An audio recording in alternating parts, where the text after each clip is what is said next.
Yan po mga bossing ko, maglagay po tayo mga bossing ko ng bawang sa bintana po natin. Yan yung mga bawang natin mga bossing. Yan pa mga bossing ko ay nagtataboy ng mga negatibong enerhiya para hindi ka pasukan ng mga kamalasan kagaya ng halimbawa away-away ang pamilya or napakailap sa inyo ng swerte lalo na sa pera. Kaya dapat mga bossing ko, meron tayong bawang mga bossing ko sa inyo pong bintana. Proven po yan mga bossing. Ngayon, kapag po ang ating bawang ay natuyo na mga bossing, ito po ay itatapon nyo lamang. Tapos pagtan nyo muli ng fresh na bawang. Dapat fresh mga bossing ko ang bawang. Minsan madaya po yan. Akala nyo buo pa po siya kasi yung mismong cover po niya buo pa. Pero kapag pinisil nyo po siya, malambot na po yan mga bossing. Ibig sabihin po nun, tuyo na yung bawang. Maaaring marami na siyang mga nahigop na negatibong enerhiya. Kaya kapag gano'n ang sitwasyon, itapon nyo lamang po itong ating bawang at palitan nyo muli ng panibagong fresh na bawang. Dapat po mga bossing ko, mag-wish ka sa bawang bago nyo ilagay siya sa may bintana. Ang i-wish ninyo ang lahat ng nais ninyo. Halimbawa, bukod sa aking pagiging masipag, matyaga, ay makakamit ko lahat ng aking mga pinapangarap.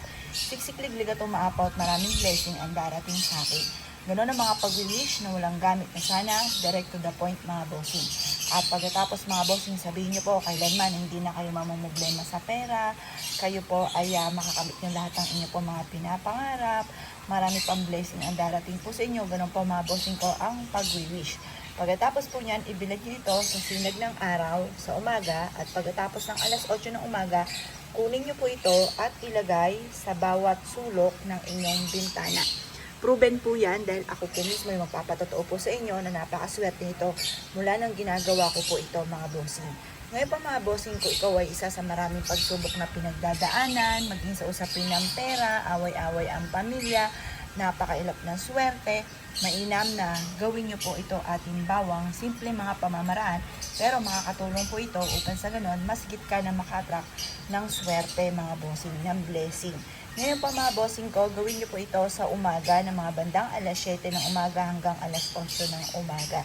Matapos nyo po itong gawin, basta ilagay nyo lang sa bawat sulok ng inyo pong bintana. Pwede rin naman na magsabit ka sa may pintuan po ninyo, makakatulong po ito upang sa ganon, siksikliglig at umaapaw at maraming blessing ang darating sa inyo sa araw-araw. Kung may mailap na swerte, away-away palagi, ito po, tutulungan kayo nito para kayo po mga bossing ko ay matigil kung ano man ang mga pagtatalo na nagaganap sa inyo pong tahanan mga bossing. Maging sa inyong negosyo, pwede rin po ito maglagay ka sa malapit sa inyong kaha at tutulungan ka nito para magkaroon ka lagi ng malaking benta at hindi ka malugi sa inyong pong negosyo. At iaadya ka lagi ng bawang kung saan lagi ikaw ay suswertihin.